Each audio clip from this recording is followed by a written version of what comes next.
यूं तो बनारस घाट अपनी खूबसूरती के लिए बहुत प्रचलित है, पर घाट के किनारे कई राज लिए बैठे हैं। ये कहानी शुरू होती है बनारस के घाट के पास बने ममता निवास से, जहां प्रिया लाल जोड़े में ममता के घर उसकी बहू बनकर आती है।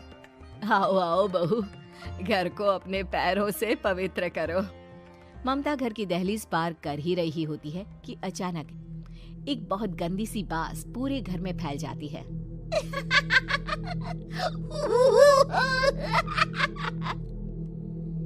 ये बदबू और ये आवाजें, ये कौन हंस रहा है माँ? अब ये पड़ोसी ना हमारे थोड़े अलग से है। कहाँ हम शाकाहारी और ये मांस मच्छी खाने वाले। छोड़, तू ध्यान मत दे और गृह प्रवेश कर।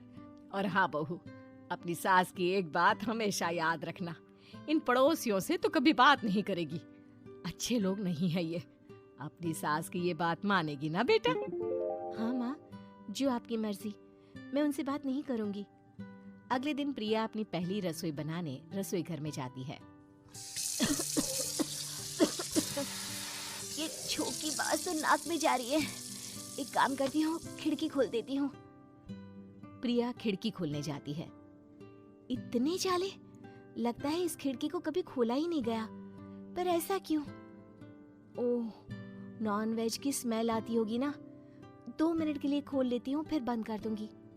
प्रिया खिड़की खोलती है। खिड़की खोलते ही उसकी नजर सामने वाले घर की खिड़की पर पड़ती है, जहाँ एक लड़की खड़ी होती है। हाथों में मेहंदी, लाल रंग की साड़ी, बिल्कुल सजी धजी, मानो प्रिया की तरह ही वो भी नई नवेली बहू हो। वो प्रिया को देखकर मुस्कुराती है। हे भगवान, माँ ने तो इनसे बात करने को मना किया था। प्रिया फौरन ही खिड़की बंद कर देती है और तवे पर चढ़े रोटी की ओर देखने लगती है, पर वहाँ रोटी न होकर मछली पड़ी होती है। ये क्या? पहली ही रसोई में इतनी बड़ी गलती। हे भगवान, अब मैं क्या करूं? प्रिया बहुत डर जाती है और फौरन रसोई की सफाई करने और फिर सभी के लिए खाना बनाने लग जाती है। जब वो सबको खाना परोसती है, सब तो ठीक है, मैं बेकार में चिंता कर रही थी। हे भगवान, ऐसे ही बस अपनी कृपा बनाए रखना। रात के वक्त जब सब सो रहे होते हैं, तब प्रिया को पायल की आवाज सुनाई देती है, जिससे उसकी आंख खुल जाती है। ये पायल की आवाज कहाँ से आ रही है? प्रिया उठकर उस आवाज के पीछे छत की सीढ़ियों तक जाती है। तभी उसे बच्चे के रोने की आवाज आती है। प्रिया छत पर जाती है तो क्या देखती है? वही लाल साड़ी वाली लड़की अपनी गोद में एक नवजात बच्चे को घुमा घुमा कर सुला रही है। तभी प्रिया की नजर उसके पेट पर पड़ती है। ओह गॉड, ये तो प्रेग्नेंट भी है। सुनिए, बच्चा सो नहीं रहा है क्या? मैं कुछ मदद करूं? नहीं नहीं, आपके घर वालों को अच्छा नहीं लगेगा, मैं संभाल लूंगी। स्नेहा की गोद से बच्चा हाथ मारकर प्रिया की गोद में आने को छटपटाने लगता है। दोनों घर अगल बगल में बने होने के कारण प्रिया उस बच्चे को गोद में ले लेती है। प्रिया के पास आते ही वो सो जाता है।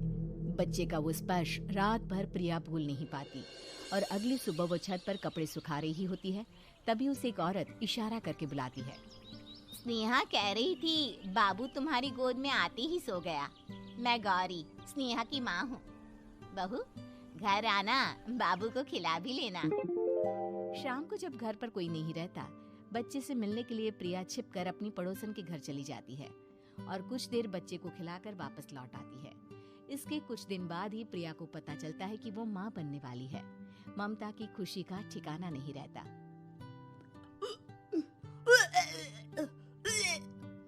माँ जी, पता नहीं क्यों उल्टी आ रही है। प्रिया भागती हुई वॉशरूम में जाती है तो हरे और लाल रंग की उल्टी करती है। उस उल्टी में से कीड़े निकलते हैं। ये क्या? खून और ये कीड़े! माँ! माँ! प्रिया की आवाज सुनकर ममता दौड़ कर आती है, पर बेसिन में कुछ नहीं होता। प्रिया हक्की बक्की रह जाती है। ये सब क्या हो रहा है? प्रिया घबरा जाती है और अपने कमरे में जाकर सो जाती है। डर के कारण वो इतनी थक जाती है कि उसकी आंख लग जाती है। तब उसे ऐसा लगता है उसके पेट पर मानो कोई बैठा हुआ हो। कौन हो? प्रिया के पेट पर एक 5 महीने की बच्ची बैठी हुई थी, जो बुरी तरह जली हुई थी। माँ, तुम ही मुझे लाई ना अपने पेट में? मैं तुम्हारी माँ नहीं हूँ। कौन हो तुम? माँ, देखो मैं जल गई बुरी तरह से। 6 महीने पेट में रहने को भी मुझे नहीं मिला। सहला दो ना माँ। बचाओ, बचाओ, माँ!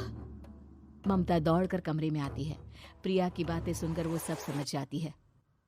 तू कहीं बगल वाले घर में तो नहीं जाकर आई ना बहू? मुझे माफ कर दो, मैं गई थी माँ।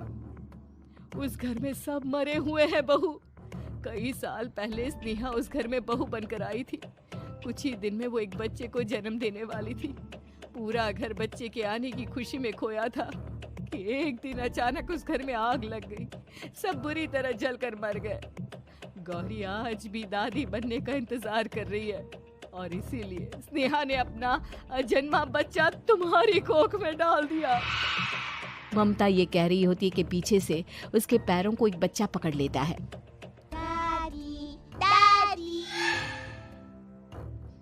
माँ, स्नेहा की गोद में यही बच्चा था। ये बच्चा कौन है फिर? तेरी मौत है। तेरी भी दादी। जिस चीज का ममता को डर था वही हो गया। ममता निवास के ऊपर मौत ने चादर बिछा दी थी। प्रिया का पेट ऐसे बढ़ जाता है मानो 9 महीने का हो। 2 हाथ उसके पेट से बाहर निकलते हैं। बहू, संतोष को फोन कर, किसी पंडित जी को बुला बहू। प्रिया का पति भागता हुआ घर आता है। ये तो होना ही था माँ। तेरा पाप तेरे सामने आ गया तो तू सह नहीं पा रही है। स्नेहा घर में आग लगी नहीं थी, माँ ने लगाई थी, प्रॉपर्टी की लालच में। और वो बच्चा मेरी पहली पत्नी का बच्चा है, मेरा बेटा, जो कि उस आग की चपेट का शिकार हो गया था। मैंने तुमसे ये सब माँ के कहने पर छुपाया था। मुझे माफ कर दो प्रिया। तुम अगर चाहो तो यहाँ से जा सकती हो। मैं तुम्हें किसी भी बंधन में रखना नहीं चाहता। मेरी शादी हुई है आपसे, मैं आपको छोड़ नहीं सकती, पर उससे पहले हमें स्नेहा, उसकी माँ और बच्चे की आत्मा की शांति करवानी होगी। संतोष और ममता गौरी के घर जाते हैं। अंदर सब कुछ जला हुआ होता है। जमीन पर जली हुई लाशें बिखरी हुई थी। ममता रो रो कर अपनी करने की माफी गौरी से मांगती है। प्रिया स्नेहा के घर वालों का अंतिम संस्कार करवा देती है और ममता निवास फिर से आत्माओं के साए से मुक्त हो जाता है।